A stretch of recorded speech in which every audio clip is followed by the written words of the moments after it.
How's it going, guys? And welcome to the next edition in the WWE Games Retrospective series. And today we're going to be taking a look at Smackdown vs. Raw 2010. So this is a game that, I didn't play until about a month ago. Yeah, completely skipped over this one, just like 2011. I had a really big gap in playing SmackDown vs. Raw 2009.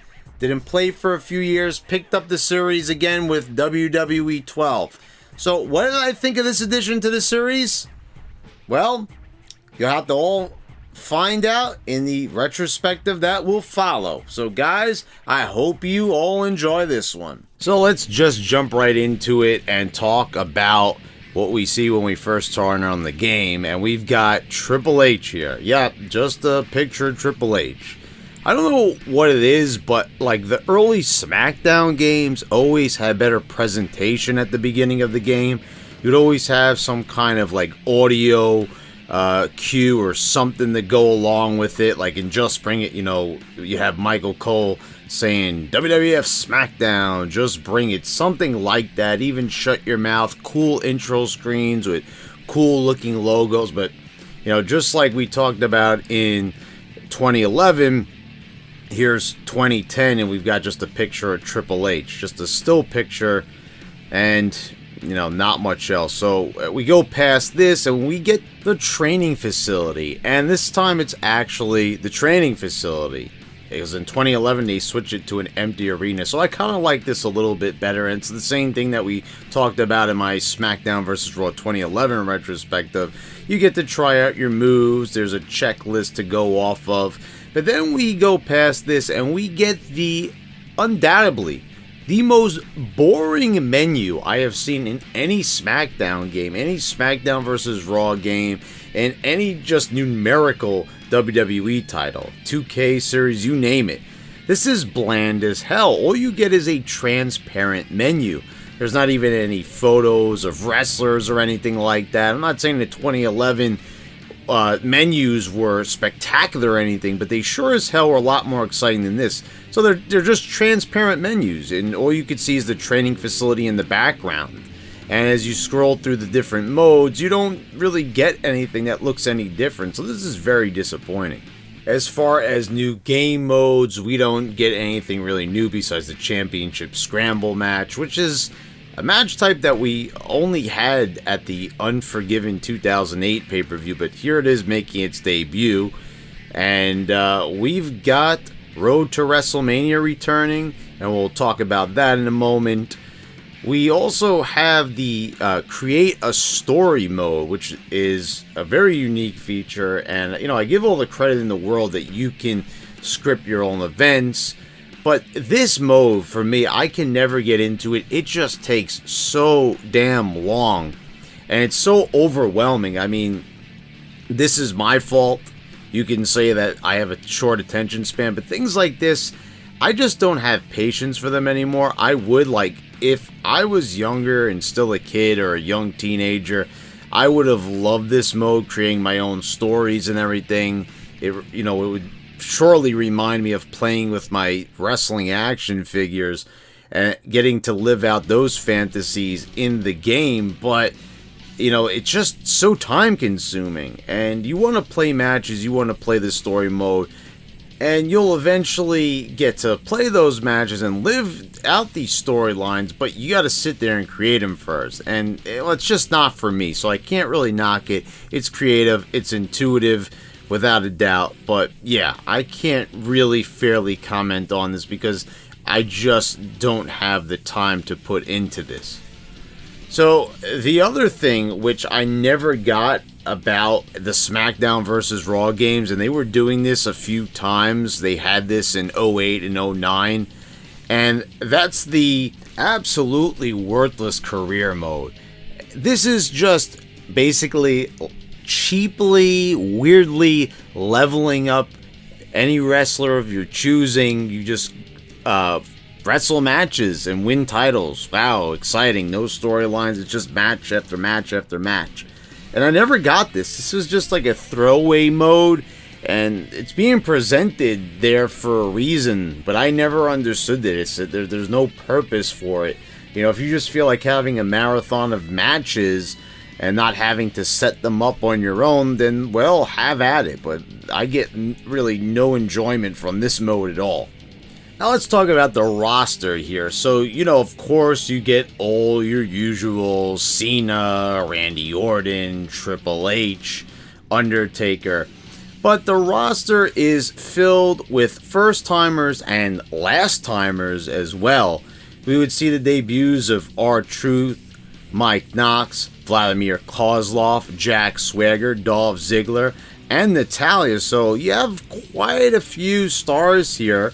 Some that are even in the WWE to the current day. And then we have a slew of wrestlers that we would never see again in the entire SmackDown series. Even up until the 2K series, we've never seen any of these guys ever again. This would be Mr. Kennedy's last game, Chavo Guerrero's last game, as well as Carlito. And Jeff Hardy would not be appearing in the series until WWE 2K18. I don't know, that's just incredible that it's that many years, 8 years to be exact, that he would appear in another WWE game. So let's now move on to the gameplay, and the gameplay is good.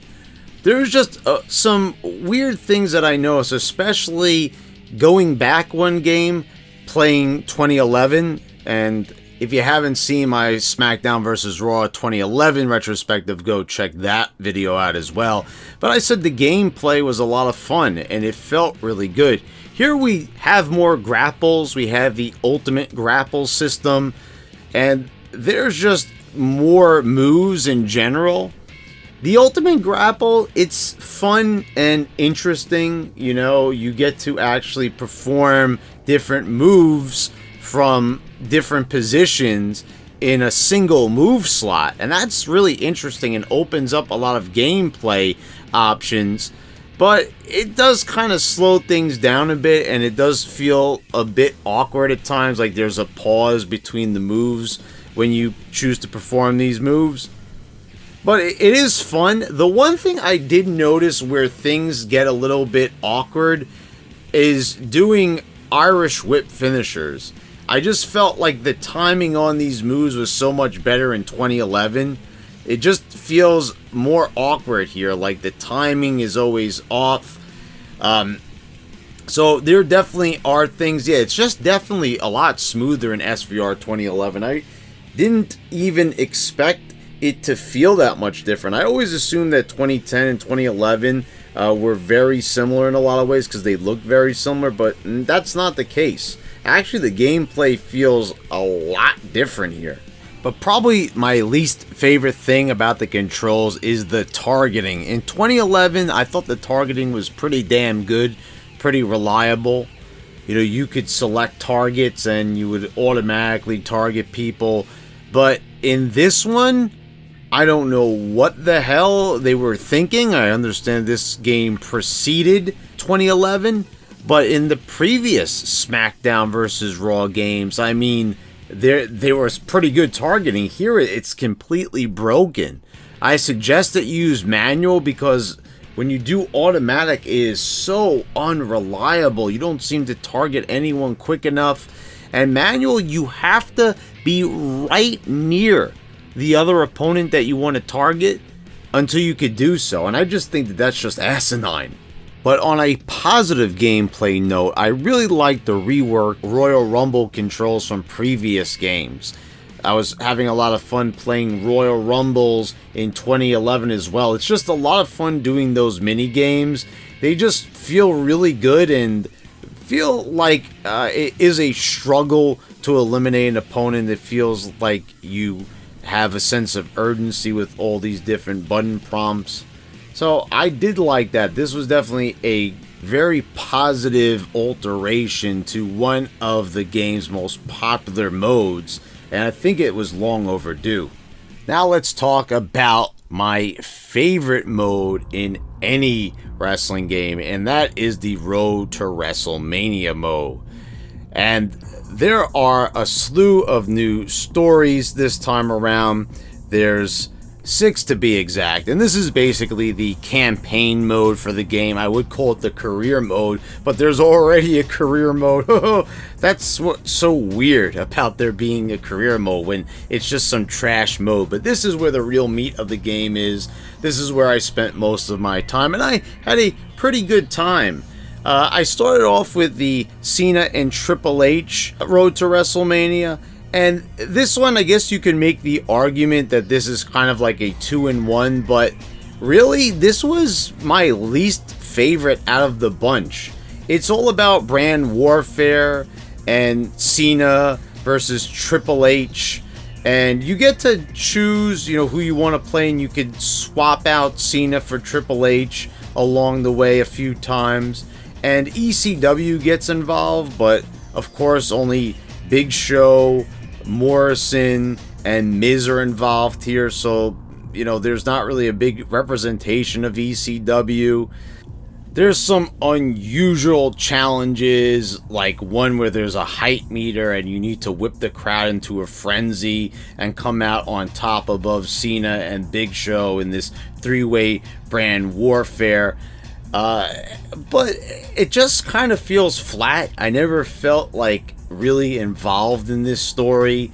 There's just not really anything exciting happening in this one, or truly original where I was like, wow, like really looking at my screen like I can't wait to see what happens next. And it all wraps up with a triple threat match at WrestleMania, which is very reminiscent of Cyber Sunday 2006, if anyone's ever seen that pay-per-view, where they had the triple threat match, where they had the World Heavyweight Champion versus the WWE Champion versus the ECW Champion. And they kind of do the same exact thing here, and the winner ends up becoming the Champion of Champions, which is actually a belt that they made for the game. But nothing really too original happens here, and that's my problem. Compared to the other stories that we see in this game, nothing really out of the box happens that's too astounding, so this one gets a big from me. Definitely my least favorite. Then I played Randy Orton's story, where he takes on the moniker of Legend. He's no longer the Legend Killer, but now he has become the Legend. He throws Undertaker off the top of the Hell in the Cell, and he doesn't throw him through the announce table. He actually throws him onto the arena floor.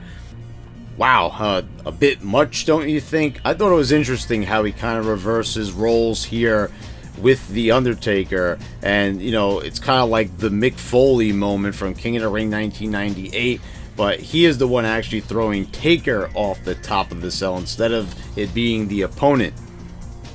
So everything else kind of plays out weirdly enough, kind of like in real life, because the way it ends is with Orton, Ted DiBiase Jr., and Cody Rhodes in a triple threat match at WrestleMania. And this is a match that we got in real life at WrestleMania 26, so that was pretty interesting. You also get to brawl with Dusty Rhodes and Ted DiBiase Sr., so that's interesting. Not astounding, not, really one of my favorite Road to WrestleManias, but it's better than the Cena and Triple H one, that's for sure. Mickie James gets her own story, and this is the first time that a diva would get a story in a WWE game. And this was pretty interesting, and it's eerily similar, just like the Orton story, to real life. We get the first ever Women's Royal Rumble, which was something that would be years off. We also get Mickie talking about how she wants more respect for the women's division, and she goes on a whole campaign saying that she doesn't want to be involved in the swimsuit competition. And this is a little bit out of character for her. I don't think that this is really like how she would really feel in real life, but I don't know, maybe it is. There's also a pretty interesting role reversal here as well, because we all know the famous storyline, probably one of my favorite Mickie James or Diva storylines, and that was Mickie James and Trish Stratus with the whole psycho gimmick and Mickie being obsessed with Trish Stratus. And now substituting that role is Natalya, and now Natalya is the one who is obsessed with Mickie. And strangely enough, Mickie James is dating Brian Kendrick, which is really odd because Kendrick would actually get released. He was released at the time of this game's release. So I was a little bit surprised that he had quite a substantial role. You know, I kind of wonder why they picked him out of everybody. And so that was kind of interesting. And I like that they have Natalya in Mickey's attire. You know, she tries to do the whole thing that Mickie did to Trish Stratus by dressing up as her.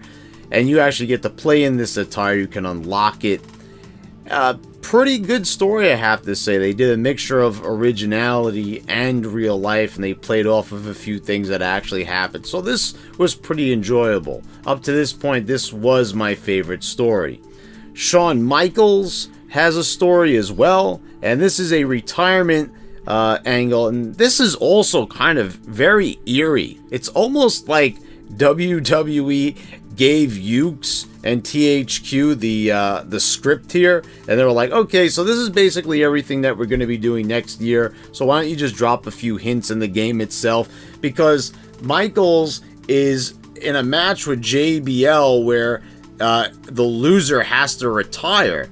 Now, isn't that eerily similar to what would happen the very next year at WrestleMania 26, where Shawn Michaels was retired at the hands of The Undertaker? I did like having JBL here and him being the heel and being the rival in the storyline, and JBL does probably one of the best jobs in the whole game as far as reading his lines off. He's just really entertaining here, and the way how he makes fun of Shawn Michaels and his age and how he wants him to retire. I thought that this was pretty cleverly written, and another really enjoyable road to WrestleMania. And I really got a kick out of JBL's retirement tribute to HBK when he played clips of the old SmackDown games. How could you not love that? Edge's story, well, this one is pretty damn interesting, I have to say. It very well may be my favorite. I do like this whole story of Maria being the GM. Like, this is not something that you would expect in real life, but I kind of look at the way how this plays out, and it's like scandalous and everything, and Edge is just trying to use Maria, and also Mr. Kennedy is Edge's main rival, so there was a lot to enjoy here. I really did like all the twists and turns, and I kind of wanted to see how this was going to all play out. So if you can do that to me, if you could spark my interest, then you've really written a pretty successful Road to WrestleMania storyline. And I really like this one a lot. It really is really good. Then we get the Creator Wrestler storyline. And this one is, well, pretty damn awesome, I think. It's all about Vince McMahon trying to screw you in any way he can, and even get Santino Marella involved. So I created my own character. You know, I kind of modeled him after me. I called him Brax Bradstone. You know, I thought that this was pretty cool how they did this. You get to choose your own voice. Vince even makes you change your attire and dress up as an 80s nightmare, which was pretty funny. But after a while, I kind of wanted to just change into my original attire that I did pick, because this does actually last for a few weeks. You'll even be forced to wrestle in a chicken suit while in the Elimination Chamber. And it is really cool how the game makes you create a finisher. Like, they actually make you do it. Like, we're going to make you create this finisher, even if you don't want to. And then Vince McMahon ends up banning the move for it being too dangerous. So I like how the game really makes you create a wrestler, because it had been years since I actually sat down with a wrestling game and created my own wrestler. But since there was a story mode that required me to do so. I was like, alright, I'll buckle down and I'll take the time, and it took forever, but in the end it felt great. And I really enjoyed using my created character. And then it ends with you embarrassing Vince McMahon at WrestleMania, making him do the chicken dance of all things while dressed up as the chicken. So I thought that was pretty hilarious. This is a pretty enjoyable mode. So yeah, you get a lot of really good bang for your buck with this road to WrestleMania. I really did enjoy it. And I thought that the Creator Wrestler offered a lot of options too, you know, a lot of customization options, and I got to get my character looking the way that I wanted to. I would have really preferred in the way of tattoos. Like, I wanted to really create some of my tattoos in the game, but they really give you some very bland options, and I'm not really too sure why they skimped on this. This was something that really wasn't a problem as much in other wrestling games up to this point. They always seemed like they missed out on a lot of options. They took a lot of things out, added things in, and some of these materials, there are things that just look not that great. I always wanted to create more serious characters when I was more into the Creator Wrestler mode. I never wanted to create silly or stupid looking characters. If that's what you want to do, if you want to make goofy looking characters, this is definitely a great Creator Wrestler mode for you. I think you'll have hours of fun using this mode. Now, overall, when it comes to 2010's Road to WrestleMania, I thought that 2011 had a better Road to WrestleMania, to be quite honest. Like, just the majority of the stories were just more exciting, and the backstage roaming was better. Plus, the Undertaker and Rey Mysterio modes were in that one, so those were just too good to forget about in comparison.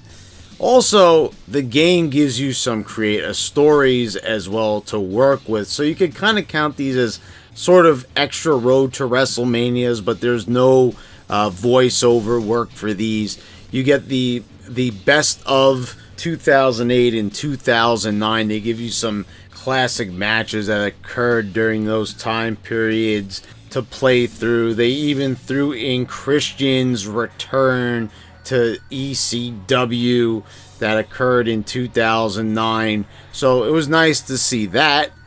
And you'll also unlock Santino's mode once you complete the Road to WrestleMania for the Created Wrestler. And this is basically just Santino reminiscing about things that never happened, like him defeating John Cena, for example. This one is extremely hard, though. I couldn't even get past the championship scramble.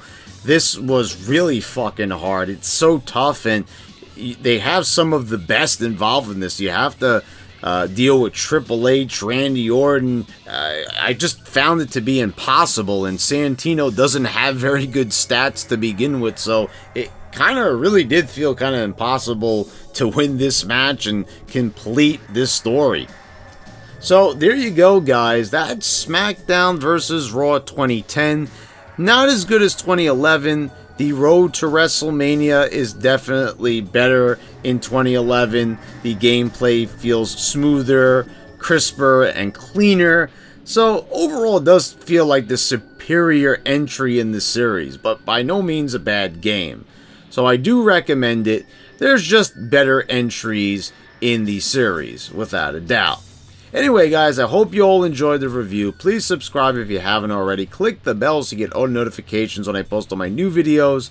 I want to thank all my patrons for your continued support. And thanks again, guys. I'll see you next time.